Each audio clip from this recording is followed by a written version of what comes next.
夏曦，老娘要好好享受重生归来的生活。我的18岁，我亲手养大的妹妹，抢走了我爱了14年的男人。我爱沈文，也爱我亲手带大的妹妹。那一天，我死在了我人生中最重要的2个人面前。我本以为他们会伤心欲绝，可没想到，在我死后，他们举办了一场盛大的婚礼。沈文事业有成，把对家搞垮了，一点活路都不留，结果对方起眼，把我和夏之一起绑架了。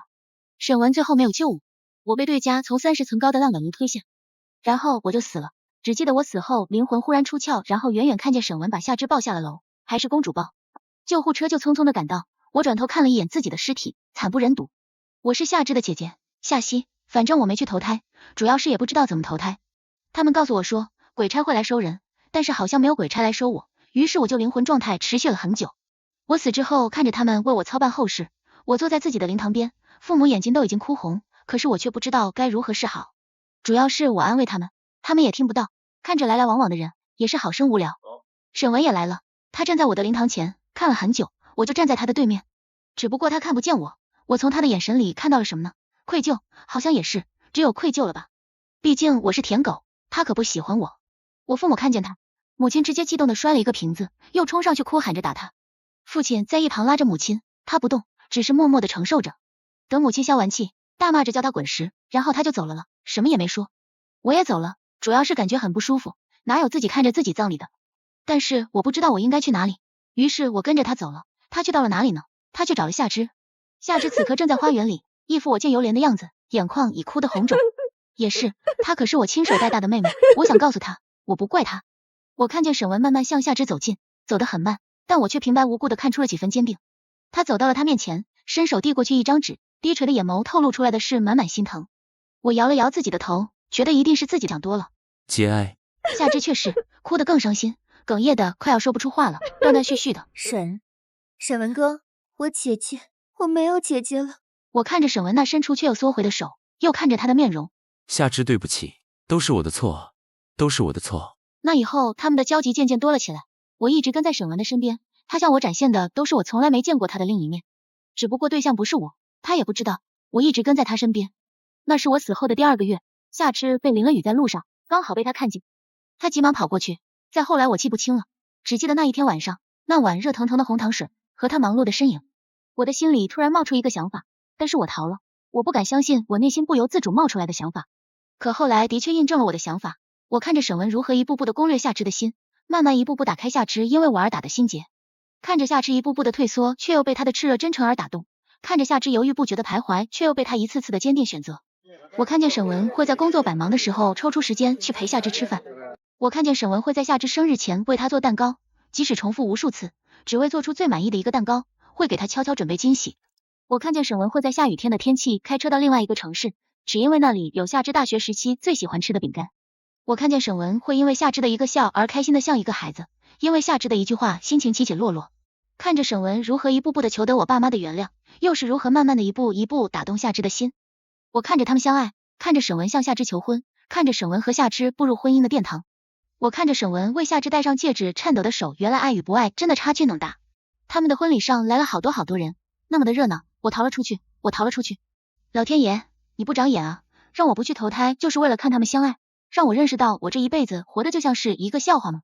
凭什么我辛辛苦苦学习的厨艺，即使他事业刚起步，我风雨无阻的为他送了这么多年的早中晚餐，他一句轻飘飘的谢谢，然后就给了他的助理，你以为我不知道吗？沈文，你他妈的就是一个喂不熟的白眼狼。你还记得你肠胃炎吗？还是我送你去的医院，照顾的你，还有你的那个公司合同，也是老娘没日没夜做的计划表，去拼酒拼出来的。凭什么我这么多年的青春浪费在了那个王八蛋的身上？凭什么我夏曦要喜欢上沈文这个王八蛋？此刻的不满、委屈全都喷涌而出，死都死了，我还怕什么？沈文，你个天杀的，老天爷你个不开眼的，凭什么我就要这样被你对待？我夏曦哪一点不好，要这样对待我？快放我去走！我忽然的又记起来了，那年烂尾高楼上，沈文的死对家问沈文，沈文，你救谁？我死了总是要拉一个人陪葬的。那日风很大，他大概40几岁的样子，他的眼里很平静，没有疯狂，只有无声空洞。我看着沈文，没有等他开口。沈文，不要管我，救夏之，救夏之啊！我大声喊着，夏之也在大声的喊着，沈文哥哥，救姐姐，救姐姐！那位中年男子打断了我们的话语，他的声音很平静，很平静，沈文，你要救谁？只能选一个，必须是你亲口说。如果你不会打，那2个就一起陪我死。沈文看着我，最后伸出手指的方向是夏枝，就夏枝。他终是颤颤巍巍的说出了口。在我还没有反应过来的时候，那位中年男子推开了夏枝，夏枝被重重的推下去，掉在了1米之高的地上。然后只一瞬间，忽然就听感觉绑着自己的绳子被人重重的一拉，然后我就掉了下去。掉下去之前，我只觉得耳边呼啸而过是风声，被人放开的绳子，还有沈文出现在高楼上望着我渐渐远去的脸庞，还有那在我前面的一声重重的响声。再然后，我死了。我跪坐在地上，路上的行人看不见我，我的情绪已经接近崩溃，或许早已经崩溃了无数次，可现在我觉得我是真的撑不住了。2年的时间，周围人都遗忘了我，所有人都向好的方向发展，没有人会记得夏曦这个人，没有人会记得，鬼也会流泪伤心心痛吗？我不明白。这2年唯一告诉我的就是，我爱错了人，我爱的人不爱我，而我为了这份爱一生活的卑微而又戏剧。此刻我只是哭喊着，快放我走，放我走，放我走啊！我哭喊着，可来往行人一个也听不见。天上突然毫无征兆的下起了大雨，一阵打雷声响起，我挣扎的站起了身，以极快的声音大喊：老天爷，你个不长眼的，有本事劈死我啊！我不怕你！话音刚落，只记得天空中有一道白光闪过，我在睁眼的时候回到了18岁。姐姐，我迷糊听到有人叫我，然后睁眼看到的是熟悉的天花板。我猛然坐起身，抬头便看见父母、夏枝还有沈文。我急忙伸手摸了摸自己的脸，然后飞快的下了床，急忙奔向卫生间，看着镜子里的自己，这不俨然是自己的18岁吗？我怕是老天爷搞的恶作剧，于是狠狠的在自己的胳膊上咬了一口，疼的我活过来了。我看着镜子里的自己，兴奋的叫了出来，然后在心里默默念叨：老天爷，对不起，错怪你了，大人有大量原谅我。我出了卫生间，爸妈他们向我围过来，问我有没有事。我能有什么事？我现在简直好的不能再好了。我又看了一眼沈文，视线对上，他又急忙移开。我翻了个白眼，搞得谁会缠着他似的。谁爱纠缠谁就纠缠他去，反正这辈子我不会去纠缠他。我一一向他们说了我没事儿，他们走后，我就在床上分析现在的情况。我今年刚高考，文化分不错，662。虽然说不能是市里的状元，但好歹也是前10好不好？上辈子我为了沈文而选择留在皖市，这辈子谁爱留就留在这里吧。我要去京市，我要上最好的大学。至于沈文，大概可能这一辈子也不想再见他了，上辈子已经傻过一次。老天爷既然给了我一次重来的机会，我这一次一定要把自己的人生过得漂亮。最重要的是什么？既然重生的是参加完高考后，老天有眼，我肯定是知道自己的成绩，不过现在是高考完后，成绩还没有出来。没有苦逼的高3生活，只有快乐的暑假。我已经开始规划我的暑假生活。晚上爸妈请客吃饭，我和沈文是邻居。至于为什么会喜欢他，原因很简单，因为他长得好看，剑眉星目，肩宽腿长，我最喜欢的是他那眼尾下方自带一抹微红。初见那年他10岁，一眼就把我这个颜控小女孩给捕获了，心砰砰乱跳的。谁知这一喜欢竟然是14年，我人生的一大半都贡献给了他。我躺在床上翻来覆去的，感叹自己真是脑子不好。主要是我上辈子也没遇见过比他还好看的人。我掏出手机，悄悄打一行字，找一个比沈文帅的男人。恋爱只会影响且拔刀的速度，且要独自美丽。要赚钱，然后包鸭子，旅游世界，最重要的是远离沈文大灾星。姐，吃饭了。思绪被打断，门外响起夏曦的声音。我急忙应了一声好，翻身下床，穿起鞋就往楼下走。下了楼，沈文的爸妈正在和我爸妈坐在沙发上谈笑风生，远远的看见了我，便招呼我过去。西西呀，好些了没有啊？怎么就不小心摔下楼梯了啊？沈文这小子也真是的，阿姨帮你好好教训教训他。我保持着面上的回答，是的，陆叔叔，陆阿姨，我以后一定注意。心里却附和着骂到沈文，妈的我好心给你送饭，竟然给我甩脸子，害我从楼梯摔下。好不容易坐上了饭桌，我看着对面的沈文，又看看旁边的夏枝。妹妹，要不我们换个位置呗？我同夏枝说道。我看着夏枝错愕的脸庞，也不等她回答，已经自顾自的起了身。夏枝迫于无奈给我换了位，我也假装没看到双家父母的错愕的神情，自顾自的夹菜吃饭。我喜欢沈文这件事，双方家长都知道，主要也是我太热情了，基本上是个人就看得出来。俩家关系挺好的，经常会来往请客。由于我的厚脸皮，我和沈文对面坐已经成了习惯，两家都默认沈文对面的位置是我的。但是现在嘛，我看到他就吃不下饭，就对桌的位置，谁爱坐谁坐，我夏曦不配。我吃饭吃得很快，虽然说不上是狼吞虎咽，但其实也差不多了。我成为游魂的2年，怎么个凄凄惨惨戚戚来形容？身心都遭受着巨大的伤害，看着自己爱了10几年的人追求自己妹妹，看着周围的人慢慢把自己遗忘，自己却什么都不能做，连最基本的大吃特吃来缓解痛苦都做不到。2年，终于再次吃到食物了。在他们震惊的目光下，我干了3碗饭，8样菜，3个汤，基本上也被我吃得五五六六了。这还真不怪我，毕竟已经2年没吃饭了，嘴馋。吃完饭后，我简单的告了别，便匆匆的离席，回到了自己的房间。躺在床上的我，忽然又听到敲门声，谁？我大喊。是我。我听出来了是沈文的声音，直接转了头，也不回答，啥玩意？和他说话我就觉得是浪费时间，浪费生命，浪费感情。或许是太久没听到回答，沈文又敲了敲门，刚想开口大骂，门外便传来了夏至的声音。姐姐，是我。我对夏至的感情其实再次回来之后还是有一点复杂，总感觉有那么一点点微小的隔阂在，不关他的原因，而是我自己。我不后悔当时救的是他，我只是在想我那2年又是以什么感受看着他们相爱结婚。我打开了门，第一眼便看见的是他们并排的站在我面前。姐姐，你没事吧？我给你送一些消食片，记得睡觉前吃。我接过夏至递过来的消食片，又看着她的面容。我们虽是姐妹，但样貌却是完全不同。她一双小鹿眼，皮肤白皙，笑起来是笑容甜甜，简直是校园男孩杀手。我脸型清瘦，线条干净，眼尾上挑，倒是让人看出几分清冷。除了面对沈文，其余人基本不笑。姐姐，你和沈文哥哥有什么话要说吗？那我就先走了，姐姐再见，姐姐晚安。夏至走后，我根本装都不想装，直接冷脸。有什么事吗？不仅语气不耐烦，而且脸上也不耐烦。说实话，现在根本就不想看见他。你的腿还好吗？我真的就一个大无语，直接毫不避讳的翻了一个白眼。拜你所赐，不过现在已经快好了，你可以滚了吗？他看着我，似乎是没想过我会这样说话，脸上扯出一抹笑容。夏曦，对不起，我真的很抱歉。我看着他对我笑，简直就想一个巴掌对着他的脸甩上去。真以为什么事都能用一个笑容来解决，现在我根本就不吃这套了好不好？我冷笑一声，语气满是不屑。对不起，抱歉有用的话还要警察干嘛？你要是有这个心思跟我说对不起啊，抱歉，要不考虑支付一下医药精神损失费啊，支付宝你是知道的，打钱吧。他低垂一下眸，随后又因为震惊而微微瞪大，不过还是帅的，反倒是透露了几分无辜。但现在我可没有这个心思，2年的时间爱一草就已经消磨殆尽了，现在我看见他就烦。突然感谢老天爷是在2年后才让我重生回来，不然依我的脑子，肯定还得继续追求他。苍天有眼。你一定要这样吗？我打断他的说话，此刻已经不耐烦到了极点。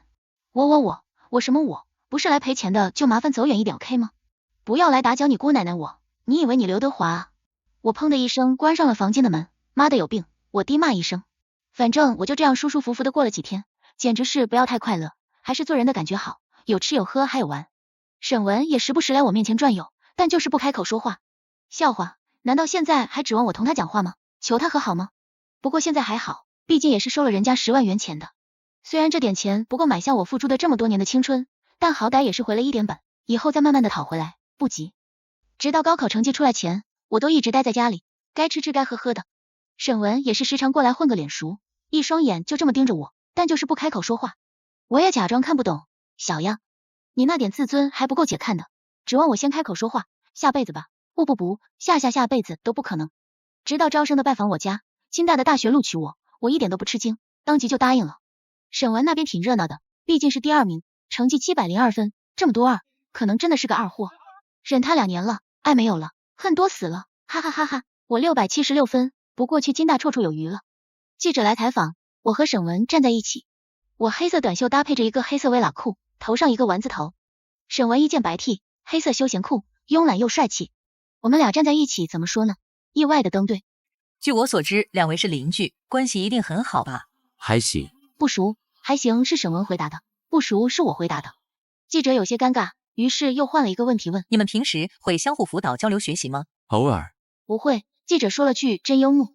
之后又问了一大堆问题，我跟沈文保持着一定的距离。那你们对下届考生有什么话要说吗？好好学习，未来无限可能。沈文先回答。当他说完，镜头面向我时，我对着镜头说道：路是自己拼出来的，你们可能会在这个阶段中遇到无数的困难和焦虑，但是请记住，努力和回报是成正比的，我们的青春是奋斗拼搏，前途无限的。采访结束后，我和沈文擦肩而过，他突然拉着我的手，几乎是一瞬间，本能反应我便甩开了。我转头看着他，眼里的厌恶藏不住。夏曦，你一定要这样吗？我目光直视着他，表情淡淡。今天我就跟你说清楚，非这样不可，而且以后我们能不讲话就不要讲，能不见面就不要见面。以前我脑子有坑，现在不一样了，我脑子好了。而且我意识到你才是那个无底深坑。我看见他伸出的手正向我靠近，我往后退了一大步，继续说道：现在我醒悟了，老天爷告诉我和你走得近是会倒大霉的，本人呢，想幸运一点，你离我远点，我可不喜欢你了。以前我不懂事，你别放心上，以后桥归桥，路归路。也不等他回答，我直接就绕道而行，留给他一个姐的潇洒背影。暑假的时间过得很快，上一世我留在了本地读大学，因为沈文在本地。这一世我选择去了全国顶尖的大学金大，去报道的那一天，提着行李和沈文来了个碰面，他站在我面前，挡住了我的去路。夏曦，他话还没有说完，直接被我打断，就觉得他不配念我的名字，听着烦。好狗不挡道。报完名，搬完行李，当我站在大学里，感受着凉凉的微风，准备好好的享受我的大学生活时，突然接到了夏至的电话。喂，姐姐，你到大学了吗？我们才吃完晚饭，怎么办？有点想姐姐了。你走了，我一个人可无聊了。好好学习。姐，你怎么对我这么冷漠啊？2个月了，再这样我生气了。姐姐，妈妈要跟你说些话，电话先给妈妈了。姐再见。喂，西西呀，那边还适应吗？有什么需要的就告诉妈妈啊。知道了，挺适应的，这边挺好的。沈文也在那儿金大，你们碰见面了吗？妈，什么？你说沈文也在金大？对呀，我也是今天才知道，你沈阿姨说她没去之前说的学校报了金大。妈，这边有事，先挂了哈。不对，上一世我和沈文都在本地的清大，一定是因为我重生的缘故，导致事情发生改变，不过应该没有什么关系。但一想到和他一个学校，真的是晦气，能躲就躲，烦死了。大学生活和我上辈子完全不一样。对啊，大学应该是美好的，自由的。如果有机会，我真想回到过去抽自己一巴掌。上辈子整个大学都围在沈文身边，对他嘘寒问暖，承受着他的冷暴力。这人啊，傻过一回，不爱了，活得也就通透自由了。只不过在沈文这个代价里面，我付出了我的生命，我的青春，我的一切，我后悔了。我和沈文相遇在金大的1个月后，很稀松平常的一个下午，他在校园的路上拦住了我，白 T 恤黑裤子的标配，青春学长跃然纸上。但我不是夏曦，不会再心动，喜爱他的夏曦早死在了那烂尾楼上。夏曦，我们得好好谈一谈。我看着他，觉得很多事情有必要说清楚，从此一刀两断。于是站在他对面，回应他，你觉得我们应该谈一些什么？很多。为什么你突然间变成这样？为什么你开始疏远我？为什么你突然间……我看着眼前的人，还是曾经记忆中的模样，但心里无端的生出一份悲凉。很简单，如果你想得到一个答案，那就是我不再喜欢你了。所有的一切都是源于我不喜欢你了，所以我没有必要再跟在你身边，没有必要再对你嘘寒问暖，甚至没有必要有交集。我又想到了上辈子的事，我以为我忘了，可那些经历藏在心底，一想起便肝肠寸断，悲伤欲坠。我强忍着情绪说，沈文，我们就这样吧，好聚好散，见面不识。沈文就这样看着我，没开口也没点头。我看着他紧握的手掌，只一眼便转身离去。我不怪他，不论是上辈子还是这辈子，那年烂尾楼上是我自己的选择，只怪我自己。他明确的拒绝过我，可我偏要飞蛾扑火，不撞南墙不回头。现在我醒悟了，我总不能去怪那堆火，那堵墙吧。见面不识是现在我们最好的选择，是我的最好选择。我和沈文一直持续到大二，没有见过多少次面，即使见面也都做到了见面不识。擦肩而过的每一次我都没有回头看，直到后来我才知道，每次沈文都会回头。大二，我碰上了一位大学弟，挺狗血的剧情，好好的逛操场，突然被飞来的篮球直接来了一个亲密接触，后背传来痛意，身后突然就传来声音，大喊着抱歉抱歉。转过身的那一刻，刚好看见向我奔跑过来的少年，不一小会儿便到了我的面前，比我高一个头不止，看着我不好意思的挠了挠头，嘴上抱歉的话语说个不停，一个劲儿的问我有没有事。我看着他诚心的道歉，想着没有什么大事，于是便说了没事。本以为只是我大学生活的一个小小插曲，却不料他以强势的姿态进入了我的生活。自篮球事件再次遇见他时，是在学校食堂，他端着餐盘在我对面坐下。学姐还记得我吗？我抬起头看，当然记得。第一，我首先就不是什么大度的人。第二，他那张脸让人看了第一眼，确实是会留有印象的。学姐你好，我叫齐素，宿命的宿。由于上次的事情，我特别抱歉，整日活在愧疚之中。学姐可不可以给我一个道歉的机会啊？比如我请学姐吃饭，或者请学姐看一场电影，或者学姐有什么用得上我的地方吗？上刀山下火海，我都义不容辞。还有学姐，你叫什么名字啊？夏曦。吃饭的动作微微一顿，对面这个人还正如他的外表一样，阳光大男孩话多，简直热情的过分。吃饭这些都不用了，你的道歉我收到了。对方直接都是一个拒绝的大动作，直勾勾的看着我说道。不，学姐，我知道学姐是个善良、漂亮、美丽、大方的大好人，但是呢，我实在是良心过意不去，学姐也不希望看到你的学弟在愧疚当中度日吧。所以，可不可以给学弟一个表达歉意的机会？我把筷子放到餐盘上，流露出一抹淡淡的笑容，语气冷淡的对他说道：“怎么，学弟，你想追我吗？”听到这话，对方神态自若，向我回了一个笑容大方的说道：“对啊，学姐真聪明，一下子就看出来了。所以，可不可以给学弟个机会啊？”不过学姐暂时没有谈恋爱的打算，所以你没有机会，有缘再见。说完话，我收拾自己的餐盘，站起身来就准备走，齐素也站起身来，跟在我身后。出了食堂之后，9月份的天气带着点点的燥热，面前突然出现一瓶矿泉水，我伸手接过，的确是有些渴。学姐，可不可以告诉学弟你叫什么名字啊？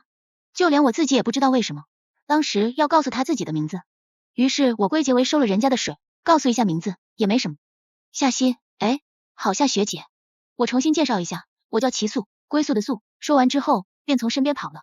阳光照耀到他的身上，他回头对我大喊：“夏学姐，我是那个例外。”说完之后，只留下他匆匆离开的背影。可我分明看见他已经红了的脸颊，真是一个有趣的人。但后来他真的印证了他真的是那个例外，有他随时随地制造的偶遇，但奈何演技不太好，我看着有趣，于是也不想揭穿他。我一开始的的确确的是排斥着他的靠近，如果说我有1万次拒绝他的理由，那他就有10万次、1000万次让我不能拒绝他的理由。他会在雨天下雨的时候为我送伞，会在每个节日都会送我一个惊喜礼物，会为我亲手做我喜欢吃的曲奇饼干，因为那饼干的样子实在是不太好看。会知道我想考研之后在图书馆陪着我一遍又一遍的学习，会认真听取我的意见。夏学姐，我跟你讲，我知道有家餐馆可好吃了，你最近复习有点辛苦，这么辛苦还帮学弟补习，真的太伟大了。学弟良心难安，唯有带你吃美食，感受着人间的点点美好。夏学姐花店的郁金香抽奖活动，学弟运气爆棚，抽到这一大束漂亮的郁金花，只好借花献佛，还望学姐千万收下。大3暑假，沈文父母请客吃饭，在他家里，我被沈文带到了他们家的后花园。接近3年的时间，好像我们真的没有什么交集，我也真的快忘了那天的后花园只有几盏灯光，我们面对面。沈文开口问我：夏曦，你喜欢上他了吗？你喜欢上齐素了吗？齐素？他怎么会知道齐素？我没有多想，在一瞬间的思考之后，回答了他的问题。也许吧，我不知道这种感情到底应该归咎于哪一类，但有时候静下心来想一想，有他在的地方应该会快乐一些。一阵的沉默之后，我看着他微红的眼眶。沈文看着我，他说：夏曦，我真的信了。我不知道他说他信了什么，但是他的眼里包含了太多太多我看不懂的情绪。饭桌上，我的位置不再是双方家长默认的对面的位置。所有人都知道我是真真切切的不喜欢他了，但没有人知道为什么。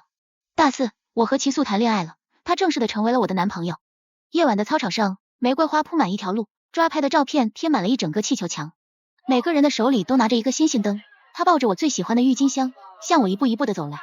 他问我，像以前无数次的开场白一样：夏学姐，不知道学弟有没有荣幸可以成为你的男朋友？我看着他，对他笑，点了点头，伸手接过那束郁金花。操场的人都爆发出惊呼声，起哄声音连绵不绝，我也被一个人热烈而又无畏的爱着。唯一不同于上辈子的是，我是被爱的那一方。我成功的考上了研，上辈子没体会到的，全部都向我涌过来。我会觉得我释怀了，我正在大步向前走。这是上天给我重来的机会，我会选择把自己的人生路走得更好，很多事都随风而去。大4毕业，我把齐素带回家见了家长，齐素开朗活泼，父母都很满意。下午，母亲叫我去沈文家里帮他拿和沈阿姨一起买的项链，我匆匆穿了拖鞋便赶去。我敲门，开门的是沈文，妈妈叫我过来拿她和沈阿姨一起买的项链。好的，妈没在家，我去给你拿。进来吧。项链在楼上，我和沈文一起上楼，在沈阿姨的房间里取到了项链。和她一起下楼梯的时候，她突然叫住了我，她说：夏曦，如果当初摔下楼梯的是我，你还会不会继续喜欢我？我想了很久，也没有得到答案。你为什么说不喜欢了就不喜欢了？我转过身，我看着沈文，好像又回到了上辈子。我听着他的话语，心里不确定的问出了自己的话语：沈文，你喜欢上我了吗？夏曦，我好像很久之前就喜欢上你了。我听到他的回答，情绪突然变得有些激动，我觉得真的是太可悲了。我上辈子为之付出生命的也没有得到的东西，这辈子我放弃的时候，突然间就得到了。我追寻了10几年，苦苦而没有得到的东西，一瞬间他就告诉我，我得到了。可我好像明明什么也没有做，我上辈子夏曦到底算什么？在他的眼里，我到底算什么？沈文，我到底算什么？你喜欢的是我吗？还是你喜欢的是不喜欢你的夏曦？沈文，告诉我，我到底算什么？我大喊着说出声，对面的沈文明显的慌了。夏曦，对不起，对不起，连我自己都没有能察觉到。我花了很多时间，去了我们很多以前的地方，回忆了很多事情，我才突然惊觉，其实在很早的时候我就不知不觉的喜欢上你了。我压抑着自己暴躁的情绪，心痛的感觉在心里慢慢的蔓延。沈文，你让我恶心，我宁愿死，也不要再想遇见你。我留下一句话，转身急忙跑下了楼。可就在我下楼，不到10秒钟，沈文从楼梯上摔了下来，就像当初的我一样。沈文在医院躺了3天才醒来，医生说他磕到了脑袋。他醒来的那一天是一个下午，我们所有人都围坐在他的病床边。他突然间就醒了，然后就是激动的坐了起来，在看到我的第一眼，眼泪就瞬间流了出来。他大喊着，把所有人都赶了出去，唯独留下了我。病房里只剩我和沈文2个人，他只是把头埋在双膝间，抽噎混合着对不起的声音又一遍的在病房里回荡，直到我听见他说：夏曦，那2年很难受吧？你是怎么样熬过来的？听到这番话语，我心里一个震惊之余急忙的问他：沈文，你怎么了？你到底想起什么了？他闻声抬起头看我，突然一种极其难受的姿势抓住自己的头发。夏曦，夏曦，对不起，对不起，我不知道你经历了这么多，很难受吧？你到底怎么样熬过来的？为什么是我？为什么偏偏是我？为什么偏偏是我把你害成这样的？该死的，明明是我才对，明明是我才对。他双手捶打了自己的双腿，十足十的用力，我冲上前跑去阻止他。他的心情久久没能平复下来，我也不知道自己该是什么心情。沈文是他，沈文也不是他，是老天对他的最残忍的惩罚。他喜欢上了我，却又想起对我做过的种种。他以旁观者的身份看完了我上辈子的一切，可自己又偏偏身在其中，他一辈子只能在愧疚中度日，带着对我的愧疚，日复一日的活下去。明明他可以不用这么难过的，可是偏偏他喜欢上了我，这是老天对他的惩罚。沈文，你听着，我不怪你，烂尾楼上的选择是我做的，所有的一切都是我心甘情愿的付出的，你没有错，错就错在你不爱我。上辈子沈文我的每年生日和每年忌日都会去我的墓前，戴仪是我最爱的郁金花，静静的站在那里，什么都不说，一站就是一整天，无论那天是刮风还是下雨，他都会在。沈文出国了，我再也没有见过沈文。他说他一辈子都不会出现在我的面前，他能做的也仅仅只有如此。我和他真正的落下了帷幕，我也结婚了。齐素对我很好很好，我们有了一个漂亮的孩子。夏之成了一名医生，救死扶伤。有一次我问齐素为什么会选择喜欢我，他给了一个我2辈子都没能回答出来的答案。他说世界上的喜欢分很多种，有一见钟情，有日久生情，但感情这个东西它是不讲道理的。我们唯一能做的就是遵循自己的内心，并为之付出努力。你没有追上我，我没有答应你，该怎么办？能怎么办？喜欢是两情相悦，付出不一定会有回报。如果结局不是我想要的，至少我不后悔。我为我的青春做出了努力。我钻进他的怀里，对着他笑说道：我们的齐学弟人见人爱，花见花开。夏学姐也不赖。40岁之后，我和他便裸辞了，拿着自己的存款环游世界。我这辈子去了很多很多地方，见识了很多很多漂亮的风景，和他一起携手到白头。这辈子我很快乐，因为有齐素。沈文一辈子都没有再回过国，有时候路过国外的花店，看着里面的郁金香，他时常会想，他是一个什么样的人？他也快看不清自己的内心了。但唯一肯定的是，他爱夏曦，他是沈文，只是沈文，不是那个突然冒出的记忆里面的沈文。但好像都是他和夏曦一辈子都不可能了。他年少时遇到的蹦蹦跳跳的，眼里全都是他的那个少女，死在了未来的他手里。